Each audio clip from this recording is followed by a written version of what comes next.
Hey everyone, welcome back. I'm Michael, and we're going to be getting right back into some more Reddit stories. If you enjoy the video, make sure to leave a like and subscribe. Now, without further ado, let's begin. This story was posted by a user named Electronic Gas in the AITA subreddit. The post is titled, "I uninvited my daughter to our Christmas gathering. I am a mother of 4 children, 2 older sons and 2 younger daughters. All of them are adults and have moved out a long time ago. I have always been close with my daughter Sally, while Penny has always liked to have her own space, which I don't mind. They're both beautiful, talented young women that I thought I couldn't be more proud of. We're having an early Christmas this year. The first week of December, I was inviting everyone around for Christmas dinner, gift giving, and the lot. When I phoned Penny yesterday to clarify a few things, she mentioned that she and her husband would not be coming. When I asked, she said that they had separated for now because he had cheated. I said that it was surely better to spend time with family if this was the case, and maybe she should come home for some time. She hesitated, but eventually told me he had an affair with Stinkbug, and they had been seeing each other for the past 2 years. I felt sick. For the past 6 months in our talks, Sally had alluded that she had been seeing someone and was typically a girl in love.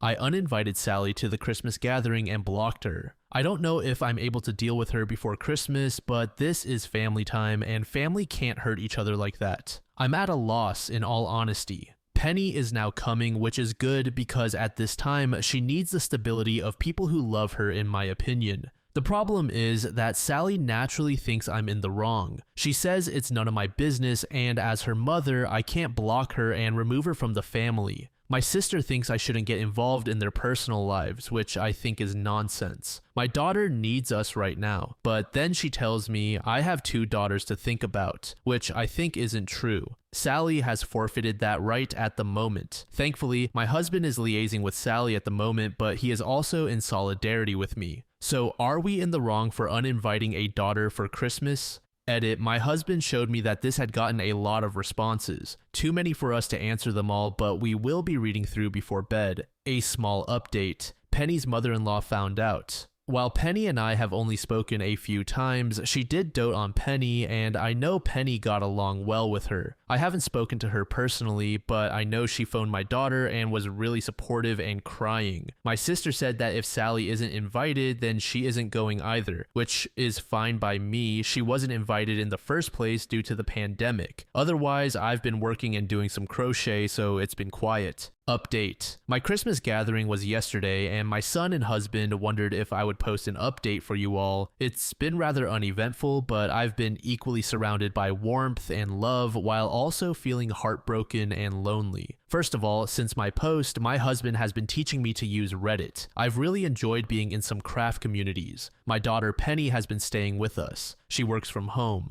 My husband and eldest son went to get some more of her stuff from her old house. Penny's mother-in-law Jane was there and was very helpful and sweet. She also bought some mint hot chocolate for Penny and Christmas candles. I know they're her favorite. From what Penny has told me, Jane is having similar feelings to me, a lot of guilt over our children's decision to hurt people we love. I think at this point we have to accept that we did our best raising them, but they're adults now, so we can't beat ourselves up. Penny and Jane are going to stay in touch. I think Jane truly does think of Penny as a daughter and friend. On to some more negative things. I wrote my letter to Sally during this time. I expressed that I was extremely disappointed and also disgusted. While I will continue to have a relationship with her, she won't be welcome to any family gatherings with Penny present unless Penny has reached a point in her life where she feels comfortable. I told her what some of you had said, that not taking a side would be a side, and that she had, for all intents and purposes, already uninvited herself when she was so cruel to her sister.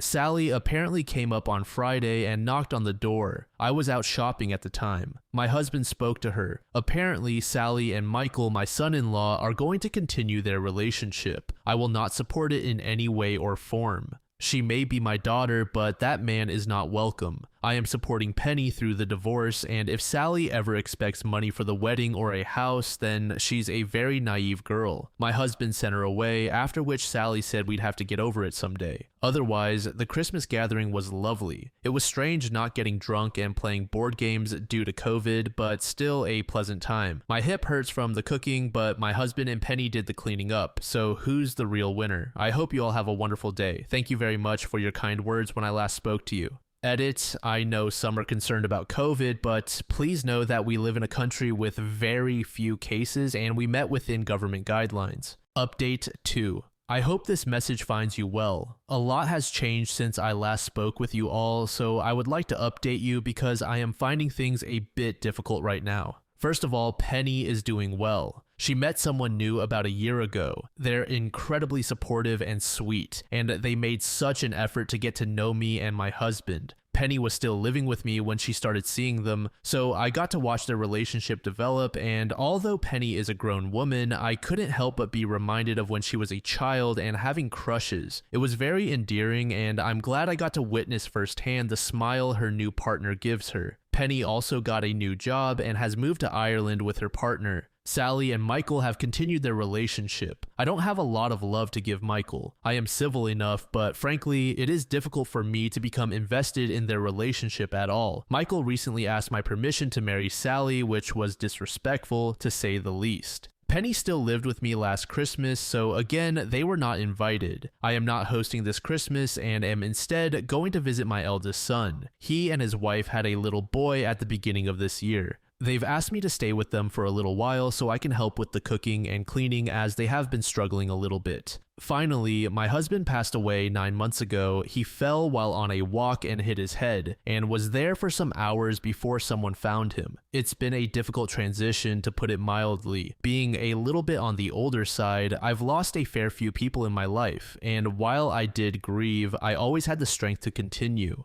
Losing my husband made me realize how much I relied on him, not just to take the bins out or pick me up from choir practice, but all the times I was angry, sad, and overwhelmed, and he was there for me. When other people passed away, at least you get moments of respite in the grief where you just sort of forget they've passed. With my husband, there are only reminders. Every time I wake up alone, when I now have to take the bins out, when I have to cook a meal just for one person. There's not really a moment of peace in this grief, and I have found it very difficult to deal with. It's his birthday at the end of November, and there was another moment of grief as I had to get rid of my notes for birthday gift ideas in my notebook. Everything has just been so painful to deal with, and I just cannot stop crying even after all this time. I just can't even stand to think of the good moments I shared with him because it just hurts too much. I know there's not a correct way to grieve or a time limit, but I just feel like I've got to get up and start looking after myself for everyone around me. I really want to thank any of you who read this. It's been incredibly helpful just to be able to share my feelings a little bit. I hope you all have been doing well. 2 years later, OP gave us their third update. I wasn't quite sure how to respond to all the messages I received after my last post. It seemed like a mighty task to reply to you all individually, so although I appreciate the well wishes, you'll have to settle for sharing the thank you message. So thank you all for the advice and care you've shown since that one Christmas so many years ago. When my husband passed, I could not see another way to live my life. We had shared and created so much together, and I suppose I never imagined a life without him because I never wanted it. That being said, my husband died, and so after a year of stagnation, it was time to live a life without him. I have moved closer to my eldest son and wife to help raise my grandchildren. It was difficult at first because although the children keep me busy and gave me joy and purpose, I did sometimes wish to talk to someone my own age about my own interests and not just Bluey. Serendipitously, I ran into an old friend of mine at the leisure center about a half year ago, and she is also widowed. It feels like a light in my life has been switched back on. We reconnected almost instantly, and it's a blessing to have someone I can rely on again. We are living together, and she is pretty much considered co-grandmother. While I do still wake up alone, I now know that the kettle is already boiling downstairs. Penny is doing well. She has now moved to the Netherlands for work, and she and her partner are still together. They've just recently gone back home after visiting for the week. Sally is also doing well. I know for some that will be disappointing to hear, including myself sometimes. On one hand, as a mother, I'm glad she's happy. On the other hand, equally as a mother, I can't forgive her for hurting Penny. I also have some deeper resentments as my husband passed while he was also hurting because of the decisions she had made. Sometimes it feels unfair to hold that against her. We still talk and I still love her, but sometimes I feel like I'm going through the motions rather than caring for my daughter as I used to. It's also a really hard thing to talk about to other people. There's a lot of guilt and shame involved when sharing that sometimes I feel quite ambivalent towards my daughter. All in all, the last couple of years have been a bit eventful. I would give everything to turn back time, but I can't, and so I spend my time appreciating everything I still have. Once again, thank you all for your advice, care, and well wishes. The help I received was invaluable for navigating a difficult time in my life. Milk Dimension said, the sentence about getting rid of the notes she kept on birthday gifts for her husband made me cry. To this puzzle headed said, when my fiance died years ago, I cried for sure, but I truly lost it over throwing out his half-empty toothpaste. Everything else I could find a purpose for, clothes to the homeless shelter, sentimental stuff to family and friends, etc. But a half-used tube of toothpaste, there's nowhere for that to go but in the trash, and it broke me. I sobbed with my whole body for at least half an hour. Glitter Doomsday said, I wonder if Sally will wake up one day and sincerely look at all the hurt she caused her family. They always say they're happy in situations like this, but behind closed doors, it's more of a, now that we've imploded everything, we need to show it was worth it mindset, full of resentment and bitterness. At the end of the day, Jane can be disappointed in her son, but still be there in case he decides to move on. The same option isn't quite as likely for her. Once OP passes away, I don't realistically see any of the siblings wanting to have her around, and I don't blame them. This next post was made in the same subreddit by a user named Commercial East. The post is titled, I refuse to let my mother-in-law hold my baby after she told my husband to get a paternity test. I gave birth to my first child, a beautiful baby girl, 3 weeks ago. My husband and I have been over the moon, but his mother has been causing non-stop drama. She never liked me. From the start, she made snide comments about how I trapped her son, even though we've been happily married for 4 years. When I got pregnant, she constantly joked about how the baby might not be his. I brushed it off as her usual passive-aggressive behavior until I found out she took it way further. 2 days after I gave birth, my husband got a text from his mom saying, you should get a DNA test. You never know these days. I was devastated when I saw it. My husband was furious and told her off, saying he had zero doubts about me and that her comment was disgusting. She tried to backtrack, saying she was just looking out for him. Now she wants to come over and meet the baby, but I told my husband that she will not be holding our daughter. If she wants to question whether my child is even her grandchild, then she doesn't get the privilege of bonding with her. My husband understands why I'm upset, but he thinks we should let her come just once so she doesn't play the victim with the rest of the family. Now she's crying to everyone, saying I'm keeping her granddaughter from her and that I'm punishing her over a harmless question. Some family members think I'm being dramatic and should be the bigger person, but why should I let someone who disrespected me and my child hold her like nothing happened? Update.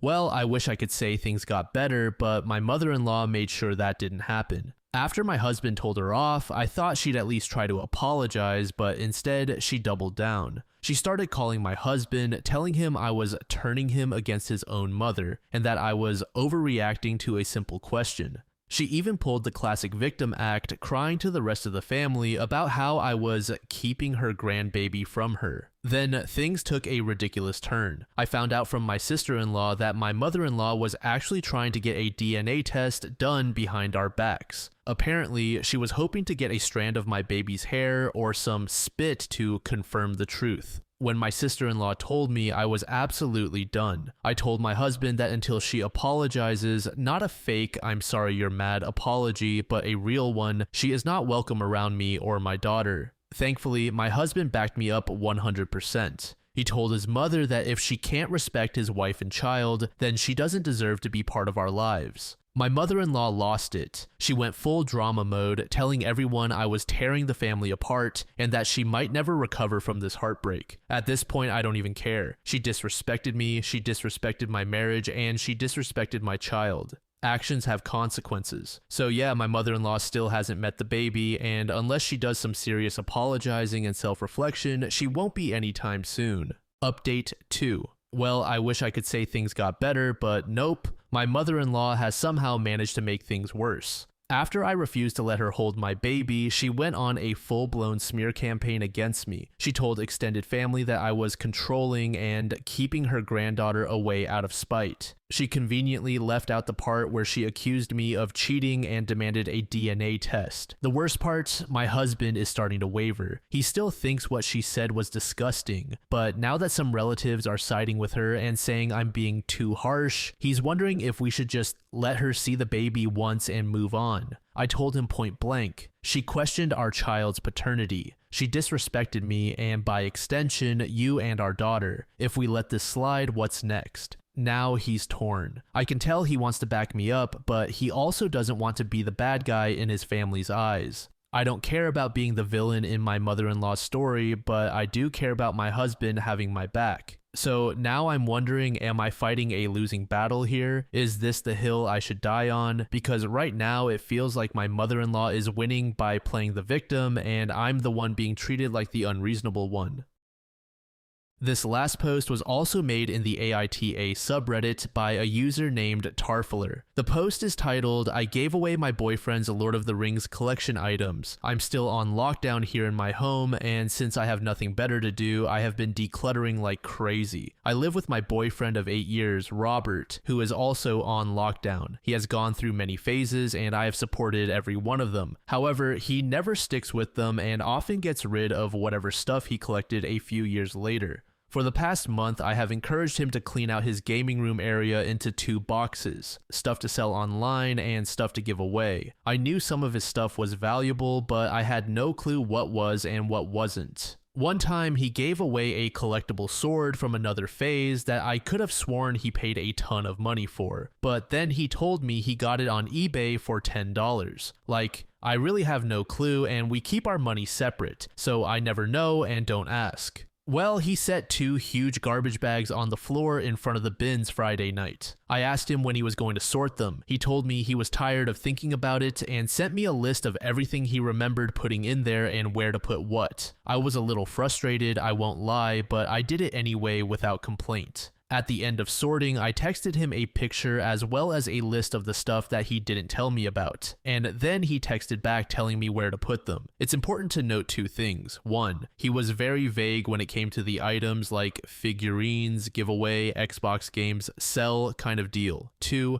the reason he didn't want to sort them was that he had a video game tournament or something similar Saturday morning. I told him that he could do it after, and I didn't mind, but he said he would be too exhausted afterward and probably wouldn't do it until next week. I just wanted these bins gone, so I stopped fighting it. Anyway, yesterday I took the specialized bins to donation. Today he comes in and I'm pricing items to sell. He then starts telling me how much money we can make on the low TR bundle. And I was confused because his text said nothing about low TR. I told him I'm not sure what he's talking about, and he looked through the bin and realized that I gave away all of these custom low TR figurines of almost every character. I felt awful and apologized, but he just yelled at me and told me I ruined his trust in me. I showed him the text that said all the figurines needed to go, and he told me I should have known they were special and probably collector's items. We never mentioned finances other than the combined ones, and he has never mentioned anything about those figurines. He literally got them in 2014, and we weren't even living together then. I called the donation place to try to get them back, but I haven't heard anything. I feel bad, but really feel like this is his fault. He is currently not speaking to me. Am I the asshole? Update. Last night, he literally contacted our friend who is a paralegal and asked if he had a case to sue me for damages. The paralegal heard his story and read the text between us and said he felt like he did not. That friend reached out to me and asked what was happening. He then sent screenshots of my boyfriend calling me a bunch of names and other awful things. He has not talked to me at all or even asked me to pay him back. He immediately went to sue me. When I confronted him about it, he said he was acting in depression and didn't actually mean anything by it, but was just trying to control his anger. When I asked if he would like me to pay him and that I would pay him half since we are both at fault in some ways, he just kept screaming at me and calling me a bunch of names and said I I would not only pay for all of it, but I would pay extra for his emotional distress. Anyway, long story short, I broke up with him. He's currently having an even bigger rage fit and sent me a picture of him breaking some of his collectibles, saying, "If it makes you that happy," and I know he is gaslighting me. Thank you for everyone's support. Friendly Rat said, "I would have loved to hear him explain in court to a judge how she should have known that when he said figurines, he didn't mean those particular ones. That would have been a great Judge Judy case." Yunigan said, "I read the title and thought, yes, I don't even need to know what happened. Then I read the first part and decided, okay, no, that's all on him." SL Bomb said, "The fact that he kept yelling at her for days afterward was one red flag in a sea of red flags. I'm glad she finally broke up with him. She really twisted herself into pretzels, trying to give him every possible benefit of the doubt." Thank you so much for making it to the end of the video, and thank you also to partner of the channel, GamerSupps. Use code DLAM to support the channel and get 10% off of your purchase, link in the description. I'm sure many of you like me have a hankering for daily caffeine, so go check them out. Lately, I've been a big fan of Titty Milk and Acid Rain, but they've got dozens of other flavors for y'all to try out. Anyway, thanks again for reaching the end, and I hope you all have an amazing passage of the next 24 hours.